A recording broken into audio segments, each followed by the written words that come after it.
Aujourd'hui à l'émission, on parle d'éclairage et plus particulièrement de lampes à l'huile et de moules à chandelle.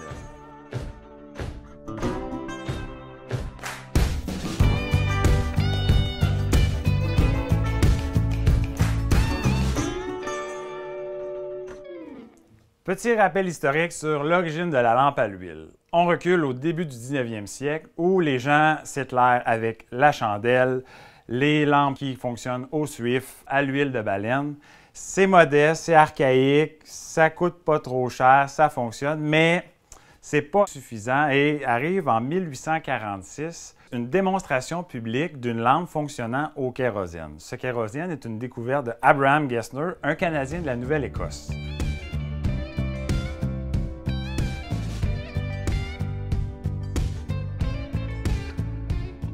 Il fonde une compagnie et obtient le contrat de l'éclairage de la ville d'Halifax.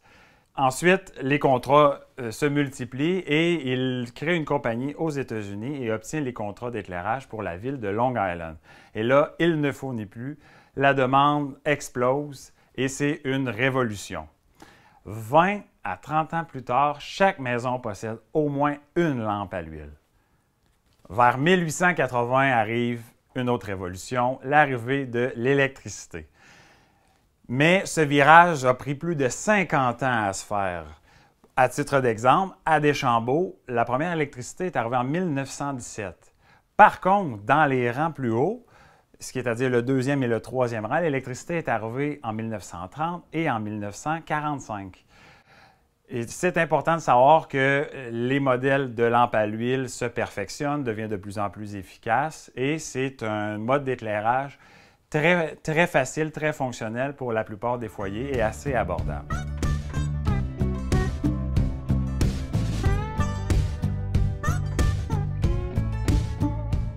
Tout le monde connaît la petite lampe à l'huile, mais dans la catégorie lampe à l'huile, il y a la lampe à l'huile suspendue.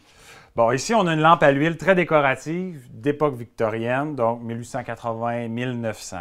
On a beaucoup d'ornementation, du fer martelé, du fer tourné à motif, un réservoir, un abat-jour peint à la main, des cristaux décoratifs, un parfumé qui permettait d'éviter d'avoir un cerne de fumée au plafond, de la fumée qui s'émanait de la cheminée de la lampe. C'est encore un accessoire. On a le système à ressort qui permettait de monter et descendre la lampe, soit pour le remplissage de l'huile ou pour gérer l'éclairage. Cette lampe, on ne la retrouvait pas nécessairement dans toutes les maisons. Il fallait avoir des sous, elle coûtait cher. Les gens qui l'avaient la disposaient souvent dans leur bibliothèque, d'où son nom de Library Lamp en anglais. À l'époque, cette lampe pouvait coûter entre 4 et 6 $, dépendamment de sa grosseur et ses accessoires. Un poêle ou une cuisinière à l'époque pouvait coûter entre 10 et 15 $. Donc, c'était vraiment un accessoire de luxe que seulement les mieux nantis pouvaient avoir dans leur maison. Bon, fait intéressant, dans ces années-là, l'industrie du verre est aussi très prospère et les compagnies de lampes à l'huile s'associent avec ces compagnies-là et en découlent des lampes à l'huile en verre très décoratives. Ça respire l'esprit victorien, différents modèles, des plus simples, des plus élaborés.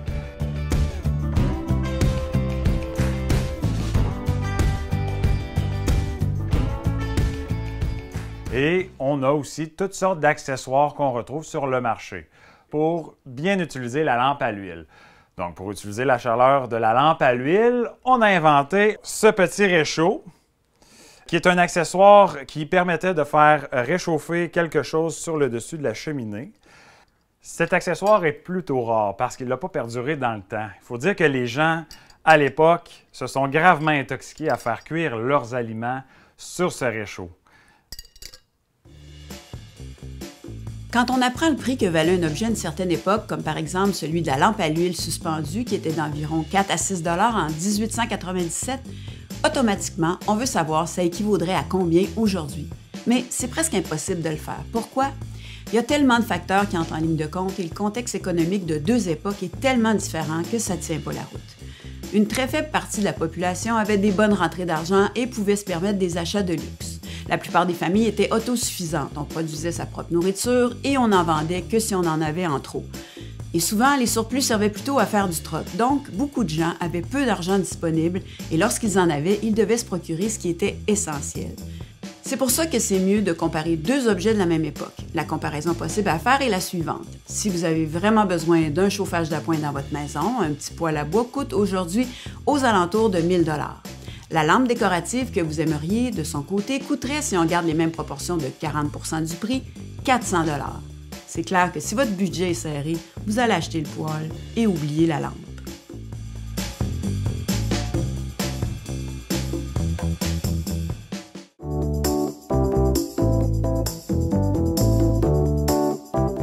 OCNI, objet connu non identifié. Même pour les antiquaires, il existe des objets qu'on ne sait pas à quoi ça sert. Par contre, dans notre Vox Pop, on vous présente des OCNI que nous, on connaît. Les connaissez-vous?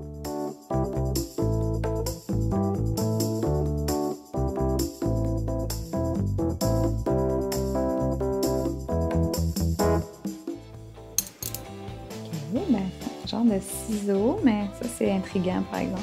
Ça semble coupant, cette affaire-là. On dirait des ciseaux, mais comme quand tu coupes les cheveux, ça va dans un petit pot de ciseaux ou pot de balai. C'est donc bien bizarre. C'est coupant, c'est définitivement un genre de paire de ciseaux. OK. Peut-être pour couper une moustache droite? Je sais pas. Je dis, mettons que le nez s'appuie là. C'est vrai que j'ai pensé à quelque chose, là. Je sais pas si... pour circoncire, peut-être? Bon, c'est pour couper quelque chose, mais sans dépasser ça ici. C'est le petit angle qui est intriguant. On dirait que c'est pour faire une tâche qui est une tâche sur du plat, pas une tâche plate, mais... Il y a évidemment le petit bac qui est là, qui retient l'attention.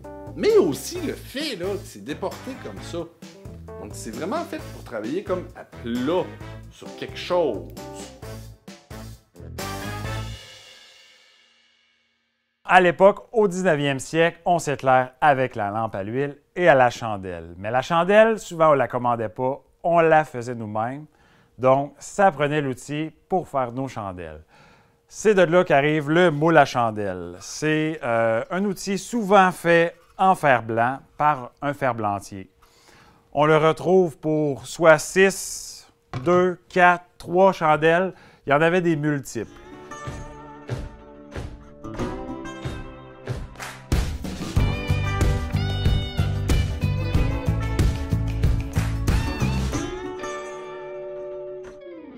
Donc, comment on fait les chandelles?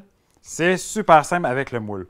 On insère une tige de coton qu'on rend jusqu'au bout, qu'on fait un nœud, on l'étire et à la suite de ça, on fait couler du suif chaud, qui est le gras animal, souvent du mouton ou du bœuf. On laisse refroidir à l'extérieur principalement et un coup refroidi, on trempe le moule dans l'eau chaude pour faciliter la sortie de la chandelle. Assez simple, et souvent cette opération-là est faite l'hiver parce que la chandelle refroidit plus vite et on est plus efficace dans notre corvée. Après ça, on entrepose les chandelles dans une boîte, souvent conçue que pour ça, parce que dit suif, dit gras animal, dit vermine, et on ne veut pas se faire manger nos chandelles, donc on les entrepose dans un endroit bien précieux pour le reste de l'année. Il y avait un autre procédé pour faire les chandelles. Celui-ci n'avait pas besoin de moule. Ça consistait à faire tremper la corde dans le suif chaud, de la retirer, la tremper dans l'eau froide, la tremper dans le suif chaud, et ainsi de suite. Mais cette opération était assez archaïque et c'était plutôt long faire nos chandelles. Donc, quand on avait les moyens, on se procurait un moule à chandelle et on faisait nos chandelles l'hiver.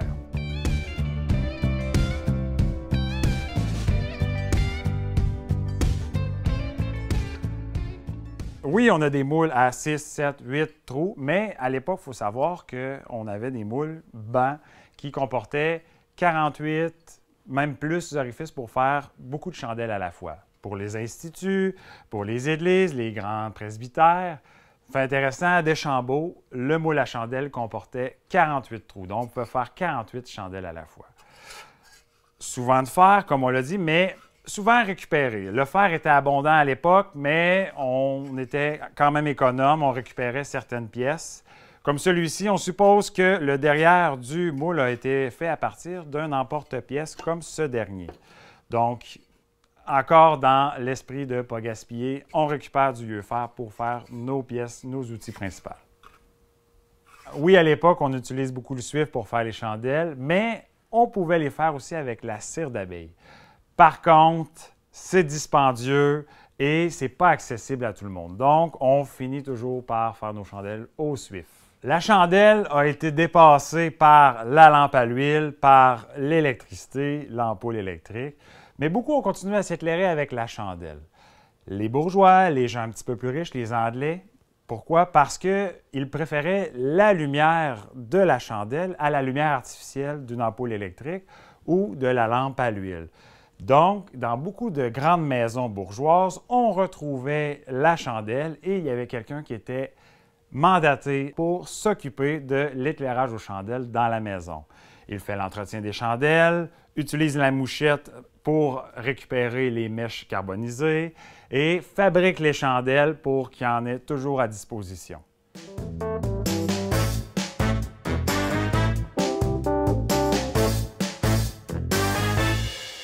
Ben, peut-être tailler du tissu pour que ça reste en place.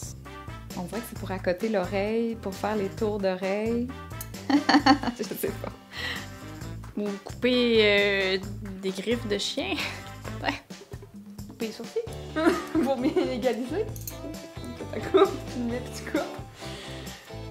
Je vais dire outil de... Ouais. Coiffeuse.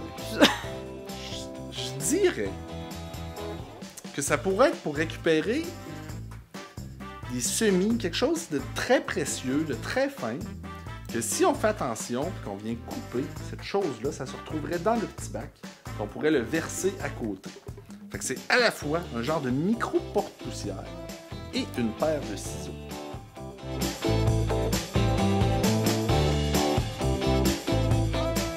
La mouchette est un ciseau à récipient. Au 19e siècle, on utilise beaucoup la chandelle pour éclairer nos maisons. Mais la chandelle, plus qu'elle brûle, plus la mèche carbonisée est longue, moins l'éclairage est efficace. Donc, on utilise la mouchette pour couper la mèche carbonisée. Ainsi, on accumule la mèche dans le petit récipient et on évite de faire tomber cette mèche sur une nappe et l'attacher. Cet outil-là était utilisé beaucoup chez les bourgeois par un servant qui faisait le tour de la maison et l'entretien de toutes les chandelles de la maison.